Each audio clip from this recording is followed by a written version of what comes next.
नमस्कार, आप देख रहे हैं जनता टीवी और आपके साथ मैं हूं अमित शर्मा।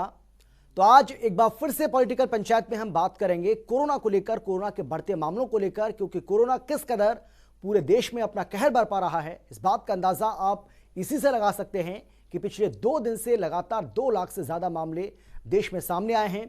मौतों का जो आंकड़ा है उसमें भी लगातार इजाफा हो रहा है और हरियाणा भी इससे अछूता नहीं है। यहां भी 5000 का आंकड़ा एक बार फिर से पार हो गया है। पिछले 24 घंटे के दरमियान 18 लोगों ने अपनी जान गंवा दी है। मौतों का आंकड़ा भी बढ़ रहा है और यही वजह है कि सरकार बहुत ज्यादा सतर्क, सचेत और जागरूक हो गई है।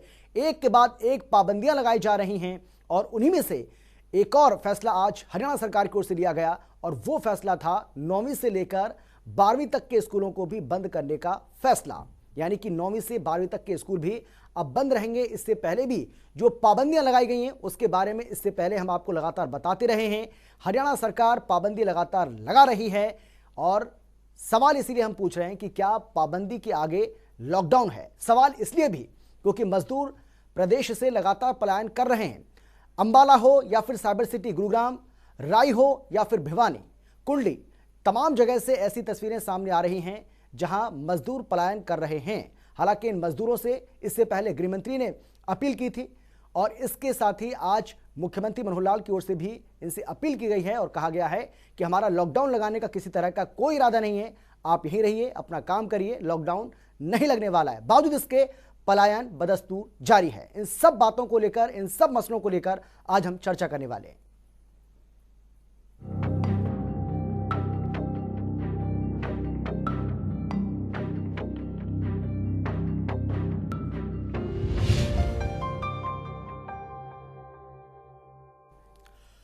तो चर्चा की शुरुआत करें उससे पहले हम मुख्यमंत्री मनोहर लाल की ओर से क्या कुछ कहा गया है, किस तरीके से उन्होंने अपील की है जो प्रवासी मजदूर लगातार पलायन कर रहे हैं, सबसे पहले आपको वो सुनवाते हैं। पहली बार चूंकि नया अनुभव था तो उसमें थोड़ा पैनिक ये थोड़ा ज़्यादा हो गया था और पैनिक होते हुए लोगों ने अपने व्यवसाय, यानी हालांकि लॉकडाउन के समय हमने अपेक्षा की थी कि सब बाज़ार बंद करें, सभी उद्योग भी बंद होने चाहिए, और उसका दुष्परिणाम ये हुआ था कि बहुत से मजदूर वो पलायन करके अपने अपने घरों में दूसरे प्रदेशों में जाने लग गए थे।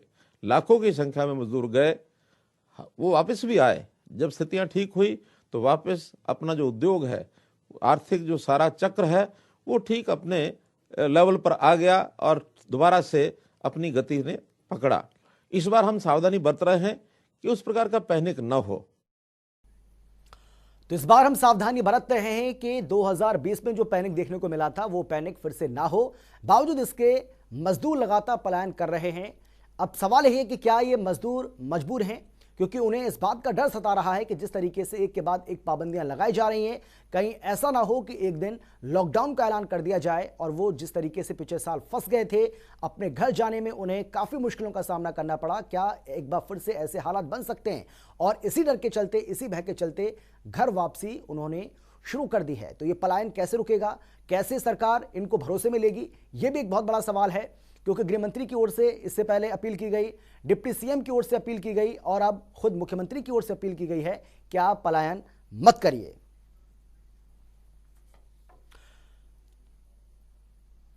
तो चलिए चर्चा की शुरुआत करेंगे। कौन कौन खास मेहमान हमारे साथ मौजूद रहेंगे, सबसे पहले उनसे आपका हम परिचय करा देते हैं, उसके बाद चर्चा की शुरुआत करते हैं। रंजीता मेहता जी हमारे साथ जुड़ गई हैं, जो कि बीजेपी के प्रवक्ता हैं, और इसके साथ ही निकिता अरोड़ा जी जो कि कांग्रेस के प्रवक्ता हैं, वो भी हमारे साथ जुड़ गई हैं। और अब से कुछ ही देर के बाद डॉक्टर रमेश वर्मा जो कि प्रोफेसर हैं पीजीआई रोहतक के, वो भी हमारे साथ इस चर्चा में शामिल हो जाएंगे। रंजीता मेहता जी, मैं सबसे पहले आपके पास आना चाहूँगा और सीधा सवाल आपसे यही है कि जिस तरीके से एक के बाद एक पाबंदियां लगाई जा रही हैं, सरकार की ओर से बार बार ये कहा जा रहा है कि लॉकडाउन लगाने का हमारा कोई इरादा नहीं है, लेकिन मजदूर फिर भी पलायन कर रहे हैं। उनके मन में यह भय है कि आज नहीं तो कल लॉकडाउन लगना ही है। जिस तरीके से केस बढ़ रहे हैं, मौतों का आंकड़ा बढ़ रहा है, तो सवाल यही है हमारा कि क्या पाबंदी के आगे लॉकडाउन है मैडम? देखिए, मैं ये मानती हूँ कि जिस तरीके की परिस्थिति पिछले साल थी या आज जो आंकड़े में मैं ये मानती हूँ कि लॉकडाउन बाकी हमारे जो है वो है वहाँ पर कर्फ्यू लॉकडाउन, लेकिन हरियाणा के अंदर अभी ऐसी और जरूरत पड़ी तो लॉकडाउन। रंजीता जी, आपका ऑडियो प्रॉपर नहीं है और हम आपसे गुजारिश करेंगे कि इसको थोड़ा सा ठीक करिए। उसके बाद मैं एक बार फिर से आपके पास आता हूँ। आपका ऑडियो नहीं आ रहा है, समझ आप क्या कहना चाह रही हैं। निकिता जी, जो भी पाबंदियां लगाई जा रही हैं, सरकार का कहना है कि ये हमारी मजबूरी है, जिस तरीके से हालात लगातार बनते जा रहे हैं। लेकिन सवाल है कि क्या जिस तरीके से पाबंदियां लगाई जा रही हैं, क्या पाबंदियों के आगे हम लॉकडाउन दे सकते हैं प्रदेश में? हालांकि सरकार बार बार कह रही है कि लॉकडाउन लगाने का हमारा कोई इरादा नहीं है और हम चाहते हैं कि ऐसे हालात पैदा ना हो कि मजबूरन हमें लॉकडाउन जैसा एक बड़ा फैसला लेना पड़े। देखिए अमित, अभी जिस प्रकार से और जिस तेजी से कोरोना का जो संक्रमण है वो बढ़ रहा है, तो हालात कुछ अच्छे नहीं लग रहे हैं। और जिस तरीके के जो स्टेप्स जो सरकार ले रही है इस वक्त, वो बहुत ही इनएडिक्वेट हैं। और ये मैं बात बिल्कुल बहुत रिस्पॉन्सिबिलिटी के साथ यहाँ पे कह रही हूँ। पिछले साल जब 24 मार्च 2020 को हमारे प्रधानमंत्री टीवी पे आके 8 बजे उन्होंने कहा कि 4 घंटे के अंदर हम पूरे इंडिया को बंद कर देंगे, लॉकडाउन लगा देंगे, तो हमने देखा कि किस तरीके से पैनिक हुआ। पैनिक उस वजह से हुआ कि उन्होंने सिर्फ केवल 4 घंटे का समय उनको दिया। अगर यही प्रॉपर प्लानिंग के साथ और थोड़ा सा अगर समय देते लोगों को, तो शायद इस तरीके का पैनिक नहीं होता और इस लेवल पे प्लान नहीं होता। ये बात अगर अभी 1 साल बाद हमारी सरकार नहीं समझती और उस हिसाब से नहीं डिसीजन लेती, तो ये बिल्कुल गलत होगा। अभी आपने पीछे देखा कि हरियाणा के अंदर उन्होंने कह दिया कि 9 बजे से लेकर सुबह 5 बजे का हम नाइट कर्फ्यू लगा देंगे। कितना समय दिया गया लोगों को कि ये बात को पहुंचाने के लिए। तो आप मुझे बताइए कितने लोगों के चालान कटे? आपने भी ये रिपोर्ट दिखाई है, जहां तक मुझे पता है लोगों को पता तक नहीं था कि उस दिन से कर्फ्यू लगने वाला है। तो जब आपकी कम्युनिकेशन ही वीक रहेगी, तो आप कैसे एक्सपेक्ट कर सकते हैं कि पैनिक नहीं होगा?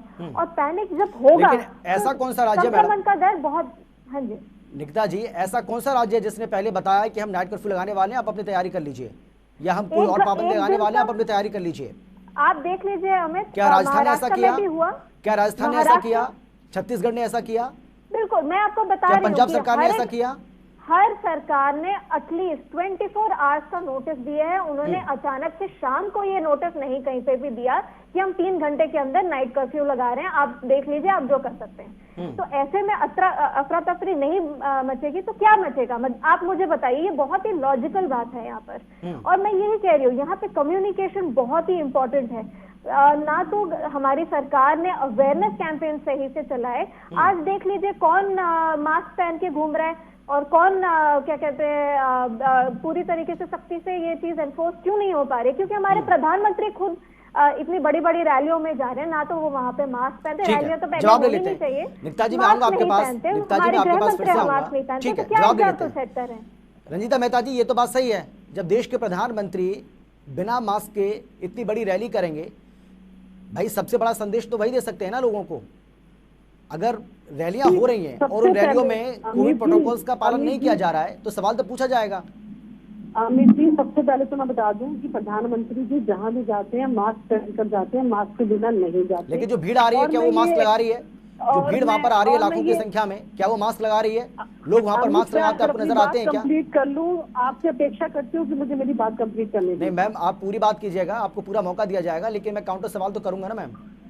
जी बिल्कुल, उसका अधिकार तो दीजिए मुझे। कंप्लीट करने दीजिए, उसके बाद 10 काउंटर कीजिए, 10 का जवाब दूंगी आपको। जी बोलिए। मैं ये मानती हूँ कि जिस तरीके से विपक्ष सिर्फ विरोध करने के लिए विरोध करता है, इस बात की दुख होती है कि मेरी कमीज का कॉलर जो है वो आपकी कमीज से ज्यादा सफेद है। जब आप पंजाब और राजस्थान की बात करते हैं तो ये कहते नजर आते हैं कि नहीं जी वहाँ पर नोटिस दिया गया था, और प्रत्यक्ष को प्रमाण की जरूरत नहीं होती। जिस तरीके से हरियाणा सरकार, मनोहर सरकार सूझबूझ से काम कर रही है, जिस तरीके से पैनिक पिछले बार हुआ था वो पैनिक क्रिएट ना हो, उसको भांपते हुए पहले से ही वो सारी प्रिकॉशन ली जा रही हैं।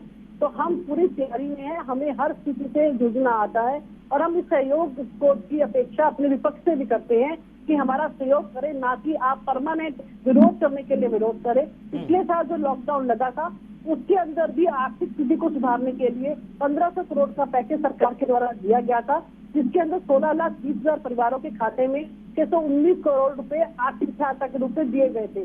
जिसके तहत 23 लाख परिवारों को 3 महीने का 154 करोड़ का जो राशन था वो मुफ्त राशन दिया गया था। लॉकडाउन के दौरान अगर ऐसी स्थिति आई थी कि जो जहाँ पे मजदूर प्लान करने थे उनको जो है राहत शिविरों में ठहराया गया था और वहां पर उनको फ्री चिकित्सा, फ्री खाना और सारा निःशुल्क जो है उनकी सेवाएं की गई थी। और उसके बाद ऑपरेशन संवेदना के तहत जो 4 लाख से ज्यादा मजदूर थे उनको जो है 100 विशेष रेलगाड़ियां चलाकर 429 बसें चलाकर उनको वहां पर अपनी जगहों पे सुरक्षित पहुंचाया गया था। तो हालात तो मैम फिर हालात वही बन रहे हैं ना, एक बार फिर से आप देख भी रही होंगी, आप पार्टी के प्रवक्ता हैं, वो तस्वीरें आपके पास भी पहुंच रही होंगी और जनता टीवी भी वो तस्वीरें दिखा रहा लगातार। राही से, कुंडली से, भिवानी से, साइबर सिटी गुरुग्राम से, अंबाला से पलायन की खबरें सामने आ रही हैं। सरकार इस बात को माने या ना माने, तस्वीरें आ रही है सामने, लोग जा रहे हैं अपने घर।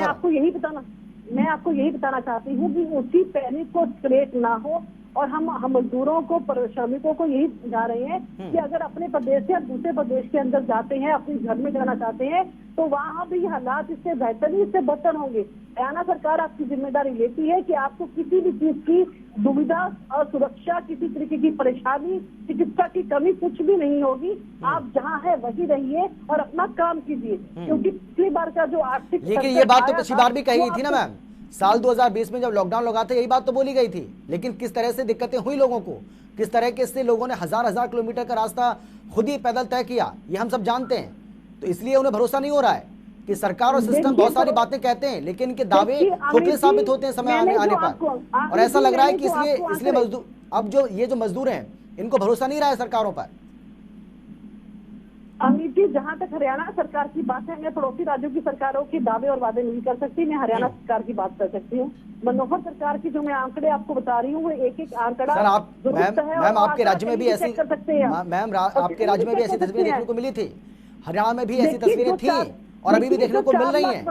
यहाँ से भी मजदूर पलायन कर रहे हैं, ये बात स्वीकार करिए आप मानिए। अमित जी कैसे स्वीकार करेंगे जब इन्होंने पार्लियामेंट में कह दिया कि हमारे पास तो डेटा ही नहीं है, ये डेटा मेंटेन करना ही नहीं चाहते कि कितने माइग्रेंट्स हैं, कितने लेबर हैं, वो कितनी यहाँ से गई है। उनको डराए, धमकाए और उनको और उकसाए कि वो यहाँ से प्लान करके बाहर जाए। मैं आपको बार बार बता रही हूँ कि 1000 रुपया प्रति सप्ताह उनके अकाउंट में बकायदा 200 करोड़ रुपए की राशि के रूप में सरकार द्वारा डाला गया। सरकार ने किसी भी चीज की दिक्कत, परेशानी इन प्रवासी मजदूरों को नहीं आने दी और हम ये सहयोग ठीक है। रंजिता जी मैं आता हूँ आपके पास, रंजिता जी मैं आपके पास भी आ रहा हूँ, ठीक है मैं फिर से आऊंगा आपके पास। जी ठीक है, आप अपनी बात रखिएगा, मैं आता हूँ आपके पास, फिर से आता हूँ। डॉक्टर रमेश वर्मा जी जुड़ गए हमारे साथ, जो कि पीजीआई रोहतक के प्रोफेसर हैं। डॉक्टर रमेश वर्मा जी, सवाल हम ये कर रहे हैं कि क्या पाबंदी के आगे लॉकडाउन है, क्योंकि हरियाणा सरकार की ओर से लगातार पाबंदियां लगाई जा रही हैं, एक के बाद एक बड़े फैसले लिए जा रहे हैं। पहले 3000 और उसके बाद अब 5000 का आंकड़ा पार हो चुका है 24 घंटे के अंदर, आंकड़े लगातार बढ़ रहे हैं। आपको लग रहा है कि हमारा प्रदेश भी अब धीरे धीरे लॉकडाउन की तरफ बढ़ रहा है, जिसके आसार फिलहाल तो नजर नहीं आ रहे हैं, क्योंकि सरकार की ओर से साफ कर दिया गया कि लॉकडाउन हम नहीं लगाएंगे, लेकिन जिस तरीके से हालात बन रहे हैं। देखो, एज ए डॉक्टर मैं अपनी राय ये देना चाहूंगा कि हम लोग एक लास्ट 1 ईयर से सबसे रिक्वेस्ट कर रहे हैं कि आप लोगों ने कोविड एप्रोप्रिएट बिहेवियर आपने फॉलो करना है जी। उसका मतलब ये है कि लोगों ने फेस मास्क, सोशल डिस्टेंसिंग और हैंड वॉश करने हैं। मुझे लगता है कि हम लोग वो फॉलो नहीं कर रहे, जिसका रिजल्ट जो है वो आज हमें देखने को मिल रहा है कि day by day number of cases जो है बढ़ रहे हैं जी। तो मैं एक बार फिर आपके माध्यम से भी रिक्वेस्ट करूंगा कि जब तक हम कोविड प्रिवेंशन को फॉलो नहीं करेंगे, नो डाउट कि नंबर ऑफ केसेस तो बढ़ेंगे और होता है उसके साथ साथ मोर्टेलिटी रेट या डेथ रेट भी बढ़ेगा। तो मुझे लगता है कि आने वाले टाइम में हमें इस तरह करना पड़ेगा और उसका 2 ही चीजें बचा सकती है आपको, या तो हमें वैक्सीन बचा सकती है जी, या जो मैंने आपको बताया कोविड एप्रोप्रिएट बिहेवियर। नहीं, मैं वही जानना चाह रहा हूं सर आपसे कि जो पाबंदियां लगाई जा रही हैं, आपको लगता है कि कोरोना पर काबू पाने के लिए काफी हैं या ये नाकाफी हैं? और लोगों को तो समझदारी दिखानी होगी, ये बात बिल्कुल सही है। जब तक जन भागीदारी नहीं होगी, जब तक सामाजिक जागरूकता नहीं होगी, तब तक हम कोरोना पर काबू नहीं पा सकते, ये बात बिल्कुल सही है आपकी। लेकिन जो सरकार की ओर से फैसले लिए जा रहे हैं, आपको लगता है कि उससे भी कहीं ना कहीं फर्क पड़ेगा? मुझे ऐसा लगता है कि सरकारें जो भी लेती है डिसीजन सोच समझ के लेती है, लोगों के भले के लिए लेती है। मुझे लगता है हरियाणा सरकार भी हमारी जो होगी वो सोच समझ के डिसीजन लेगी और लोगों के फेवर में होगा, जो भी डिसीजन ले वो लोग। जी बिल्कुल। चलिए मैं आता हूं आपके पास एक बार फिर से रंजीता मेहता जी, लेकिन ये कहा जा रहा है कि हरियाणा में अभी हालात जो हैं वो ठीक है, नॉर्मल है, सामान्य हालात है, यहाँ पर कोई बहुत ज़्यादा ऐसी स्थिति नहीं है कि बहुत ज़्यादा पैनिक वाली स्थिति नहीं है, लेकिन आने वाले समय में परिस्थितियां क्या रहती हैं ये ना आप जानते हैं ना हम जानते हैं, उसके लिए क्या तैयार है सरकार? नहीं मैं टीम में बैठूंगा, आधे घंटे बाद करूंगा, जिसमें पहला टी जो है वो टेस्टिंग के नाम पर है, दूसरा टी जो है वो ट्रैकिंग के नाम पर है, तीसरा टी जो है वो ट्रेसिंग के नाम पर है और चौथा टी जो है वो ट्रीटमेंट के नाम पे है। टेस्टिंग के तहत जो है 30,000 टेस्ट पर डे किए जा रहे हैं ताकि ज्यादा से ज्यादा रिजल्ट पता चले और पता चले अगर कोई कोरोना से संक्रमित है तो उस पेशेंट का इलाज शुरू हो सके। और ट्रैकिंग के जरिए जो है जो पिछले 2-3 सप्ताह में उन लोगों के संपर्क में लोग आए हैं उनसे कॉन्टेक्ट बांधकर उनके टेस्ट किए जा रहे हैं। उसके बाद ट्रेसिंग के अंदर बाकायदा हमारी जो टीम्स है वो घरों में जाकर भी उनको दवाइयां उपलब्ध करवा रहे हैं ताकि पैनिक रेट ना हो, ताकि अगर हल्का फुल्का बुखार है और जो स्थिति है अगर नॉर्मल है वो घर पे रहकर ही अपना रेस्ट और इलाज कर सकते हैं। और चौथा है ट्रीटमेंट के तहत हमारे पास पर्याप्त मात्रा में अगर मैं बात करूं, चाहे वो ऑक्सीजन है, चाहे वो आईओसी बेड्स है, चाहे वो वेंटिलेटर्स है, चाहे वो दवाइयां है, तो पर्याप्त मात्रा में है और ना ही किसी भी चीज की कमी है, ना ही सरकार किसी भी चीज की कमी आने देगी। इसलिए बार बार आपसे रिक्वेस्ट की जा रही है कि जितने भी मजदूर भाई, श्रमिक भाई आज इस चैनल के माध्यम से टीवी को देख रहे हैं उनसे ये गुजारिश है कि आप आराम से रहिए, अपना काम करते रहिए ताकि आपको आर्थिक तंगी जो पिछली बार आई थी वो ना आए। बाकी सरकार आपके साथ खड़ी है, सरकार आपके सहयोग के साथ खड़ी है, आपको किसी भी चीज की जो है वो नहीं आने देगी, चाहे वो इलाज है, चाहे वो आपका खाना है, 2 वक्त की रोटी है, चाहे वो आपका जो साप्ताहिक खर्चा है वो है, सरकार सब कुछ ओटेगी और आपको किसी भी बात की चिंता करने की जरूरत नहीं है। और साथ ही सरकार ने ये भी गुजारिश की है कि जो किसान भाई आंदोलनों में बैठे हैं, सड़कों पर बैठे हैं, आज ये समय नहीं है, आज सरकार को सहयोग चाहिए। आप अपनी बात लेकिन रंजीता जी अगर किसानों से अपील की जाएगी तो किसान भाई भी तो आपसे पूछेंगे ना। रंजीता मेहता जी, अगर किसानों से आप अपील करेंगे तो किसान भी तो ये कहेंगे ना कि आप अपनी रैलियों को रद्द करिए। रैलियां क्यों हो रही हैं फिर? पश्चिम बंगाल में रैलियां क्यों हो रही हैं? उन रैलियों को भी रद्द करिए। वो सवाल तो पूछेंगे ना आपसे। पश्चिम बंगाल में रैलियां सिर्फ भाजपा नहीं कर रही है, जितनी पार्टियां वहाँ पे इलेक्शन कंटेस्ट कर रही है सभी कर रही है। तो मैम आप देश की सबसे बड़ी पार्टी हैं, आप दुनिया की सबसे बड़ी पार्टी है मैम, आप सत्ता में हैं, राज्य में सत्ता में हैं और आप केंद्र में भी सत्ता में हैं, तो आप एग्जाम्पल सेट करिए ना। आप अपनी रैलियों को कैंसिल करके, बीजेपी अपनी रैलियों को कैंसिल करके दूसरी पार्टियों के सामने एक एग्जाम्पल सेट करें ना, तभी तो समझ आएगा। एक मैसेज आप ही दीजिए, शुरुआत आपसे हो जाए। अमित जी, जब ये इलेक्शन डिक्लेयर हुए थे तब हालात ऐसे नहीं थे और इलेक्शन जो कमीशन है वो एक इंडिपेंडेंट बॉडी है, वो डिसाइड करती है कि इलेक्शन करवाना है नहीं करवाना है, कितने चरणों में करवाना है। तो उसके अंदर कोई भी रोकथाम या कोई भी इलेक्शन पर रोक लगानी है तो लगाई जाएगी। इलेक्शन पर रोक लगाने की बात तो कोई कह ही नहीं रहा मैम, इलेक्शन पर रोक लगाने की बात कोई कह नहीं रहा। रोक हो रही है प्रचार की बात हो रही है, क्योंकि प्रचार में जिस तरीके से भीड़ उमड़ रही है, लाखों लोग एक साथ इकट्ठा हो रहे हैं, वो भी विदाउट मास्क, बिना मास्क के, सवाल उसको लेकर है। देखिए जितनी भी रैलियां हो रही हैं, बात है बाकायदा हर चीज का ध्यान रखने सैनिटाइजर बाकायदा दी जाती है और सभी अपने कार्यकर्ताओं को समझाया जाता है। लेकिन एकता जी, सवाल तो आपसे भी पूछा जाएगा ना। पश्चिम बंगाल में रैली तो राहुल गांधी भी कर रहे हैं, इससे पहले भी उन्होंने जिन राज्यों में चुनाव होने वहां भी रैलियां की हैं, तो रैलियां तो आप भी कर रहे हैं ना। आप बीजेपी को बोल रहे हैं, लेकिन ये सवाल तो आपसे ही पूछा जाएगा कि रैलियां तो आपने भी रद्द नहीं की, रैलियां करने तो आपके नेता जा रहे हैं चुनावी राज्यों में, भीड़ वहां भी आ रही है, मास्क वहां भी नहीं है लोगों के पास। निकिता जी, आप तक मेरी ऑडियो पहुंच पा रही है? हाँ, आपकी आवाज हमें आ रही है मैम, बोलिए। हाँ, तो मैं ये कह रही हूँ कि मैं आज रंजीता मेहता जी से पूछना चाहती हूँ यहाँ पर कि आज जब इलेक्शन कमीशन के समय पे और पार्टी मीटिंग हुई है तो सवाल किया हमारी पार्टी ने। रंजीता जी, आप बीच में मत बोलिए, आपको बोलने का पूरा मौका मिला है, मैंने बीच में कुछ नहीं बोला, आप मेरी बात। ठीक है, नहीं बोल रही है वो, आप अपनी बात पूरी करिए, आप बोलिए मैम, बोलिए। अमित जी, मैं यहाँ पर ये सवाल पूछना चाहती हूँ कि ये ऑल पार्टी मीटिंग में भाजपा की सरकार जो है वो ये जो हमने ये प्रस्ताव रखा कि जो वेस्ट बंगाल में जो इलेक्शंस हैं उसको एक फेज में खत्म कर दिया जाए, 4 और फेजेस हैं, इसको क्यों हम लटका रहे हैं? क्योंकि तेजी से संक्रमित हो रहे हैं लोग।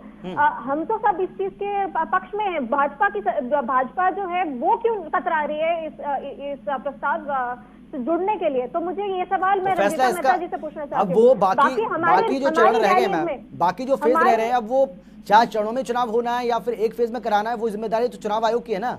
वो इलेक्शन कमीशन उस पर फैसला लेगा। वो बीजेपी पार्टी तो नहीं ले सकती ना उस पर फैसला। भाजपा इस प्रस्ताव को क्यों सपोर्ट नहीं कर रही है? अगर वो रिस्पॉन्सिबल पार्टी है, हम तो सब यही कह रहे हैं कि एक फेज में खत्म करिए, क्योंकि तेजी से संक्रमित हो रहे हैं लोग। तो यहाँ पर भाजपा सरकार क्यों नहीं कर रही है? क्या उसमें उनका है कि 4 फेजेस में ही कराना है? उसमें क्या उनको लाभ मिल रहा है? इसमें कुछ पॉलिटिकल साजिश आपको नहीं लगती कि यहाँ पर है? दूसरी बात मैं ये कहूँ कि अगर आप हमारी रैली में अगर आप देखेंगे तो एक भी ऐसा लीडर नहीं आपको दिखेगा जो मास्क के बिना हो, और पूरी रैली कंट्रोल्ड है। उसमें हर तरीके के प्रिकॉशंस लिए जा रहे हैं और जितना हो सके हम ऑनलाइन रैलीज भी बहुत सारी कर रहे हैं। भाजपा की सरकार तो भाजपा के नेता तो ऐसा नहीं कर रहे। आज भी अगर आप देखें, जेपी नड्डा साहब जो है इतनी बड़ी तादाद में जो उनकी रैली हो रही है वेस्ट बंगाल में, और ये देखते हुए, और मास्क के बिना हमारे गृह मंत्री जो है वो मास्क के बिना घूम रहे हैं। हमारे प्रधानमंत्री कभी मास्क, मैं आपको एक बात और कहती हूँ अमित जी, ऐसी एक वीडियो सामने आई थी जहाँ पर प्रधानमंत्री को एक मास्क दिया जा रहा था, उन्होंने उसको हटा दिया। वो कहते हैं कि मेरे से दूर ले जाइए ये मास्क को। ये किस तरीके का संदेश जो है हमारे प्रधानमंत्री हमारे देश को दे रहे हैं? तो मैं यहाँ पे कहूंगी कि ये लापरवाही है इस भाजपा सरकार की, जिसके वजह से आज हमें ये 1 साल बाद ये दिन देखना पड़ रहा है जहाँ पर 2 लाख से अधिक केसेस हो रहे हैं। आप देखिए पिछले 1 साल में इन्होंने कितने वेंटिलेटर्स ऐड किए। जो भी वेंटिलेटर्स ऐड किए हैं वो फॉल्टी वेंटिलेटर्स थे। हाई कोर्ट ने इनको पकड़ा, सुप्रीम कोर्ट ने इनको पकड़ा। आज दवाइयों की कमी पड़ रही है, दवाइयां नहीं अवेलेबल है। हमारे जो कैपिटल सिटी है दिल्ली, हरियाणा में मेडिसिन की कोई सप्लाई नहीं हो रही है, वैक्सीनेशन की शॉर्टेज क्यों है? पिछले 1 साल में इन्होंने क्या काम किया मैं आपको बताती हूँ। इन्होंने नमस्ते ट्रम्प किया, इन्होंने सेंट्रल विस्टा प्रोजेक्ट को अनुमति दी जो 20,000 करोड़ का है। ठीक है डॉक्टर साहब, मैं आपके पास आना चाहूंगा। ठीक है मैम, आ रहा हूँ मैं। आप दोनों से गुजारिश है कि आप कुछ देर के लिए मैम कुछ देर के लिए आप चुप हो जाइए। ठीक है मैम, आ रहा हूँ मैं आपके पास। ठीक है रंजीता जी, निकिता जी, मैं आ रहा हूँ आपके पास। करने का इन्होंने काम फिर से आऊंगा आपके पास। इलेक्शन रैलियां कर रहे हैं। आप मुझे बताइए कि रैली तो आप भी कर रहे हैं मैम, क्या तैयारी की है? मैं सवाल वही तो कर रहा हूँ। रैली तो राहुल गांधी भी कर रहे हैं, अभी 2 दिन पहले रैली करके आए पश्चिम बंगाल में। हरियाणा के गवर्नमेंट स्कूल, गवर्नमेंट हॉस्पिटल्स में कितने वेंटिलेटर इन्होंने ऐड किए? आप जाके उनकी स्थिति देखिए, एक बेड भी इन्होंने ऐड नहीं किया है। आइसोलेशन वार्ड जाके देखिए, उनकी हालत कितनी खराब है। टॉयलेट, बाथरूम जो एक बहुत ही आवश्यक चीज है, एक नीड है, वो बाथरूम फंक्शनल नहीं है आइसोलेशन वार्ड्स में। ठीक है, तो आप मुझे ये बताइए। ठीक है मैम, ये आरोप प्रत्यारोप तो चलते रहेंगे, लेकिन डॉक्टर साहब से एक सवाल कर लेता हूँ। ठीक है मैम, समय बहुत कम होता है, समय बहुत ज्यादा नहीं है। रंजीता जी, निकिता जी, बहुत कम समय बचा, तो मैं फिर से आपके पास आऊंगा। आपको पूरा मौका दिया है मैंने बात करने का। ठीक है मैम, आ रहा हूँ मैं आपके पास।